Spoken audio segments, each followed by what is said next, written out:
अल्लाह को तकब्बुर करने वाले, घमंड करने वाले, अहंकार करने वाले लोग भी पसंद नहीं है। हजरत लुकमान अपने बच्चे को नसीहत करते हैं तो क्या कहते हैं, वला तुसइर खद्दक लिन्नासी वला तमशि फिल अर्ज़ि मरहा। ऐ मेरे बच्चे, तू गाल फुला करके लोगों से न मिलाकर और जमीन में अकड़ करके न चलाकर, इन्नल्लाह ला युहिब्बु मन काना मुख्तालन फखूरा। अल्लाह ताला घमंडी लोगों से मोहब्बत नहीं करता, घमंडी लोगों को पसंद नहीं करता। घमंडी लोग अल्लाह को पसंद नहीं है। कारून बड़ी दौलत वाला था, उसको अपनी दौलत पर बड़ा नाज था, लेकिन कारून के कौम में जो नेक लोग थे, जो ईमान वाले लोग थे, उन्होंने कारून को नसीहत की और कहा कि ऐ कारून, ला तफरह, अपनी दौलत पर इतराना नहीं, अपनी दौलत पर गुरूर नहीं करना। इन्नल्लाह ला युहिब्बुल फरिहीन, अल्लाह ताला इतराने वालों को, घमंड करने वालों को पसंद नहीं करता है। वब्तगि फीमा आताकल्लाहु दारल आखिरा। ऐ कारून, तुझे अल्लाह ने बड़ी दौलत से नवाजा है, बड़े खजाने अल्लाह ताला ने तुझे दिए हैं। ऐ कारून, अपनी दौलत के जरिए तू आखिरत की तैयारी कर। ओ मेरे प्यारे साथियों, आज अल्लाह ने आपको दौलत वाला बनाया है, अपनी दौलत को अल्लाह के रास्ते में खर्च किया करो, मस्जिदों में दिया करो, मदरसों में दिया करो, कार खैर में दिया करो, अपनी आखिरत बनाया करो। वला तंसा नसीबक मिनद दुनिया। मैं ये नहीं कहता कि दुनिया को भूल जाओ, दुनिया में जो तुम्हारा हक है, दुनिया में जो तुम्हारा हिस्सा है, दुनिया का हिस्सा तुम उससे खूब फायदा उठा लो, लेकिन असल तैयारी आखिरत की करो। वला तबगिल फसाद फिल अर्ज़ि। और कारून से उसकी कौम के लोगों ने कहा कि ऐ कारून, तू जमीन में फसाद मचाने की कोशिश न करना। अल्लाह ताला फसादी लोगों को पसंद नहीं करता। तो तकब्बुर और घमंड ये अल्लाह को पसंद नहीं है मेरे भाई। दुनिया में जिस जिसने तकब्बुर किया, जिस जिसने घमंड किया, उसका अंजाम बड़ा भयानक हुआ। इब्लीस ने तकब्बुर किया, अल्लाह की बारगाह से धुतकारा गया। कारून ने तकब्बुर किया, उसके महल को जमीन में धसा दिया गया। फिरौन ने तकब्बुर किया, उसको पानी में डुबा करके मार दिया गया। नमरूद ने तकब्बुर किया, एक मामूली मच्छर ने उसका काम खत्म कर दिया। कौम आद ने तकब्बुर किया, कौम समूद ने तकब्बुर किया, अल्लाह ने पटक पटक करके उनको बेजान कर दिया। मेरे भाइयों, तकब्बुर का अंजाम बड़ा ही भयानक होता है, और तकब्बुर करने वाला और घमंड करने वाला अल्लाह को पसंद नहीं है। अब यहां एक सवाल पैदा होता है, मौलवी साहब ने शेरवानी पहनी है, सामने एक लुंगी वाला आ गया, लुंगी पहने हैं, बनियाइन पहने हैं। अब मौलवी साहब के दिल में फीलिंग आई कि यार मैं 10,000 रुपए का कपड़ा पहना हूं, ये 500 रुपए का कपड़ा पहना है। मौलवी साहब के अंदर एक फीलिंग आई, हाजी साहब के अंदर एक फीलिंग आई कि मैं पैसे वाला आदमी हूं, मेरा कपड़ा इसके कपड़े से अच्छा है। तो क्या अच्छा कपड़ा पहनना ये हराम है? अगर हम पैसे वाले हैं, दौलत वाले हैं, तो क्या हम महंगा कपड़ा नहीं पहन सकते, अच्छा कपड़ा नहीं पहन सकते? ऐसा कोई मसला नहीं। आप अगर पैसे वाले हैं, आप अगर दौलत वाले हैं, तो आप अच्छा कपड़ा पहन सकते हैं, बल्कि पहनना चाहिए, पहनना चाहिए। फटा पुराना कपड़ा पहनना ये दीनदारी नहीं है। बहुत से लोग इसको समझते हैं पैसा बहुत है, दौलत बहुत है, लेकिन हमेशा फटा पुराना कपड़ा पहन करके बिल्कुल अजीब व गरीब शक्ल बनाए रहेंगे और कहेंगे साहब पैसा तो है, मगर हमारा इस्लाम ये कहता है कि सिंपल रहो। सिंपल रहना एक अलग चीज है, और अपनी दौलत होने के बावजूद फटा पुराना मैला कुचैला कपड़ा पहनना ये अलग चीज है। अल्लाह के नबी के एक सहाबी आए, अल्लाह के नबी ने देखा कि बड़ी उनके कपड़े बड़े मैले कुचैले हैं। आपने कहा दौलत है तुम्हारे पास, पैसा है तुम्हारे पास? कहा अल्लाह के नबी बहुत दौलत है, इतनी बकरियां हैं मेरे पास, इतने ऊंट है मेरे पास, इतने गुलाम है मेरे पास, बहुत दौलत है, बहुत पैसा है। अल्लाह के नबी ने फरमाया इन आताकल्लाहु मालन फलयुरा असरु निअमतिल्लाहि अलैहि।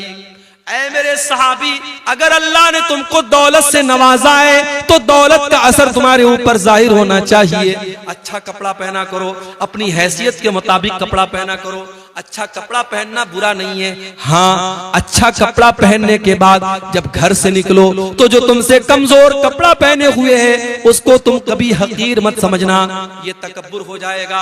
अल्लाह के नबी फरमाते हैं इन्नल्लाह जमीलुन युहिब्बुल जमाल, अल्लाह ताला खूबसूरत है और खूबसूरती को पसंद करता है। अच्छा कपड़ा पहनना ये गुनाह नहीं है, अच्छा जूता पहनना ये गुनाह नहीं है, बल्कि गुनाह क्या है? अल किब्रु बत्रुल हक़ व गमतुन नास, तकब्बुर ये है, घमंड ये है, इंसान दूसरों को हकीर समझे, दूसरों को मामूली समझे और अपने आप को बड़ा समझे, ये तकब्बुर है मेरे प्यारे साथियों। और मेरे नबी ने और अल्लाह ने तकब्बुर से मना किया है। अल्लाह के नबी ने तो यहां तक फरमाया ला यदखुलुल जन्नत मन कान फी क़ल्बिही मिस्क़ालु ज़र्रतिन मिनल किब्र, जिसके दिल में जर्रा बराबर भी तकब्बुर होगा, घमंड होगा, अहंकार होगा, वो जन्नत में नहीं जाएगा। इसलिए तकब्बुर से बचो, तवाज़ु, अपने अंदर नरमी पैदा करो, अपने आप को छोटा समझो, लोगों से घुल मिल करके रहो। अल्लाह ताला ऐसे लोगों से मोहब्बत करता है और जो अपने आप को छोटा बना लेता है, मन तवाज़ा लिल्लाहि रफ़अहुल्लाह, अल्लाह उसको और बुलंदी अता करता है। इसी तरीके से मेरे प्यारे साथियों, अल्लाह ताला उन लोगों को भी पसंद नहीं करता है जो बेहुदा बातें अपने मुंह से निकालते हैं, जो गंदी बातें अपने मुंह से निकालते हैं। अल्लाह के नबी फरमाते हैं, बुखारी और मुस्लिम की रिवायत है, बड़े गौर से सुनिएगा, मैं समझ रहा हूँ रात का आखिरी टाइम है, आपके सब्र का इम्तिहान ले रहा हूँ, मगर बड़ी इंपॉर्टेंट बातें बयान कर रहा हूँ, सुन के जाइए। अल्लाह के नबी फरमाते हैं इन्नल्लाह लयुबग़िज़ुल फ़ाहिशल बज़ी, अल्लाह ताला ऐसे लोगों से नफरत करता है, ऐसे लोगों को पसंद नहीं करता है जो फाहिश होते हैं और जो बज़ी होते हैं। फाहिश और बज़ी किसको कहते हैं? जिसकी जुबान गंदी होती है, जो जुबान से गाली बकता है, जो जुबान से बेहुदा बातें करता है, अल्लाह ऐसे लोगों को पसंद नहीं करता है। मेरे प्यारे साथियों, जुबान की हिफाजत करो, गाली गलौज से अपने आप को बचाओ। आज बाप गाली देता है, बच्चे उससे गाली सीखते हैं, बच्चियों की तरबियत पर असर पड़ता है।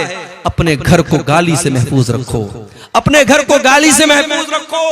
और बच्चों के हाथ में जो मोबाइल देते हो ना, मोबाइल पर भी चेक करो, बच्चा ऐसी रील तो नहीं देख रहा है, बच्चा गाली सीख रहा है, बच्चा बेहुदा बातें सीख रहा है। बच्चों की तरबियत पर भी बड़ी तवज्जो देने की जरूरत है। आज माँ बाप ने बड़ा सिंपल तरीका समझा है, बच्चे के हाथ में मोबाइल दे दिया, बच्चा जो चाहे सो देख रहा है। नहीं मेरे भाई, बच्चा जो देखता है उससे सीखता है। 3 साल का बच्चा भी अगर वीडियो देख रहा है तो सीख रहा है। आप देखिए आपका बच्चा क्या देख रहा है, अगर आपने नहीं देखा अंजाम बड़ा भयानक होगा। अरबी का एक शायर कहता है लैसल यतीम मन इंतहा अबवाहु मिन हम्मिल हयाति व खल्लफाहु ज़लीला, यतीम वो नहीं है जिसके माँ बाप उसे दुनिया में छोड़ के चले जाएं। इन्नल यतीमा हुवल्लज़ी तल्का लहू उम्मन तखल्लत औ अबम मशगूला, अरे यतीम तो वो है, यतीम तो वो है, अनाथ तो वो है, माँ तो उसके पास मौजूद है मगर माँ के पास अपने बच्चे की देखभाल के लिए टाइम नहीं है। बाप तो उसके घर में मौजूद है मगर बाप के पास अपने बच्चों के लिए फुर्सत नहीं है। मैं तो खुद एक मदरसे में टीचर हूँ, कभी कभी ऐसे भी पेरेंट्स आते हैं, ऐसे भी माँ बाप आते हैं, बच्चा कौन सी क्लास में पढ़ता है बाप को ये भी नहीं पता, बच्चा कौन सी क्लास में पढ़ता है माँ को ये भी नहीं पता। इतने बेखबर मत बनो मेरे भाई, इतना पैसा कमाने के पीछे अंधे मत बनो कि आपको ये महसूस ही ना हो कि आपका बच्चा कहाँ जा रहा है। तो अल्लाह तबारक व तआला को ऐसे लोग भी पसंद नहीं है जो बेहुदा बातें और गंदी बातें मुंह से निकालते। एक और हदीस सुन लीजिए, उसके बाद हम सवालात को देखेंगे। अल्लाह के प्यारे नबी फरमाते हैं अबग़ज़ुन्नास इंदल्लाहि सलासा, 3 लोग अल्लाह ताला को बहुत ज्यादा नापसंद हैं, 3 लोगों से अल्लाह ताला नफरत करता है। नंबर 1 मुल्हिदुन फिल हरम, जो हरम के अंदर, अल्लाह के घर के अंदर, खाने काबा के अंदर या मदीना मुनव्वरा के अंदर अल्लाह की नाफरमानी करे। शराब पीना बहुत गलत काम है, लेकिन कोई मक्का मदीना में जाके शराब पिए। चोरी करना बहुत गलत काम है, लेकिन कोई मक्का मदीना में जाके हरम के अंदर जाके चोरी करे तो ये और बड़ा गुनाह है। इसलिए जो उम्रा करने जाएं, मैं समझाता हुई हूं अपने भाइयों, उम्रा करने आप गए, भीड़ लगी हुई है तवाफ के दौरान, अब आपकी ख्वाहिश है हजरे अस्वद को चूमने की, हजरे अस्वद को टच करने की, मगर मर्दों की भीड़ भी है, औरतों की भीड़ भी है। अब कुछ लोग क्या करते हैं, सबको चीरते हुए और फलांगते हुए जाकर के हजरे अस्वद को चूम लेते हैं।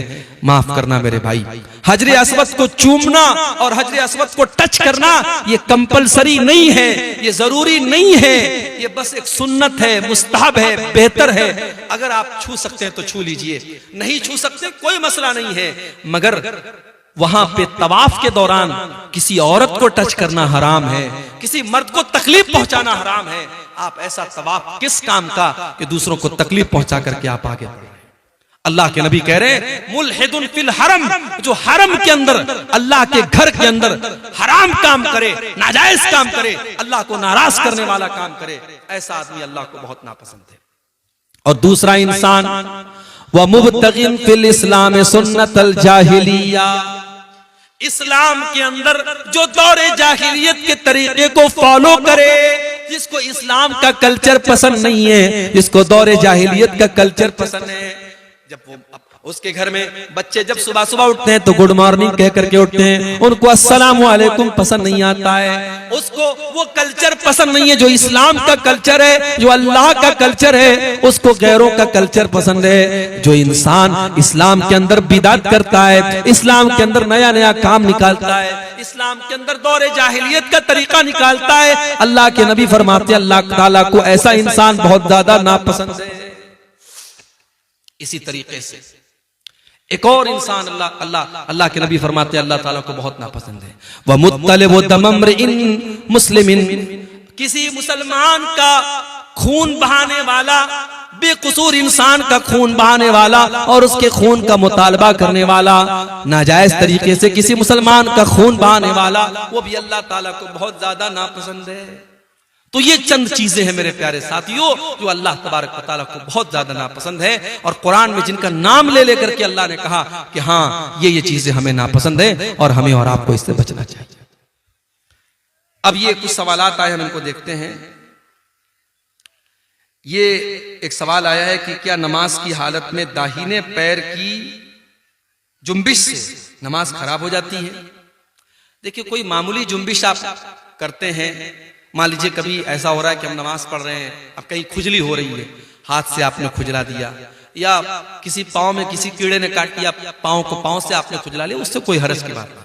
नमाज की हालत में कोई ऐसा काम आप मत कीजिए कि ऐसा लगे कि आप नमाज के बाहर हैं, नमाज के अंदर आप है ही नहीं है। बिल्कुल आप जैसे आपने हाथ बांधा हुआ है, अब हाथ वाथ सब छोड़ छाड़ के आप सर खुजाने लगे, पेट खुजाने लगे, तो ये मुनासिब नहीं है, उससे आपकी नमाज खतरे में पड़ जाएगी। मामूली कोई जुम्बिश हो गई तो उससे कोई हर्ज की बात नहीं है।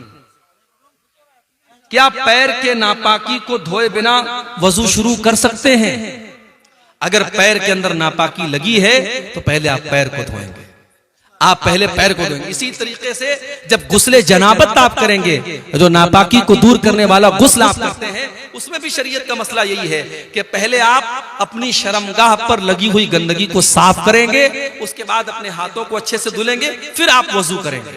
तो अगर किसी के पैर में गंदगी लगी है तो पहले पैर की गंदगी को धुलेगा, उसके बाद वजू करेगा। और एक सवाल तीसरा आया है कि क्या एक इंसान अपनी बीवी के पिस्तान से फैज़याब हो सकता है? इसके बारे में उलमा की मुख्तलिफ राय है। ज्यादा मुनासिब जो राय है वो यही है कि इंसान को इस चीज से परहेज करना चाहिए और बचना चाहिए। ये मुनासिब नहीं है क्योंकि बच्चे का हक है। वल्लाहु आलम बिस्सवाब।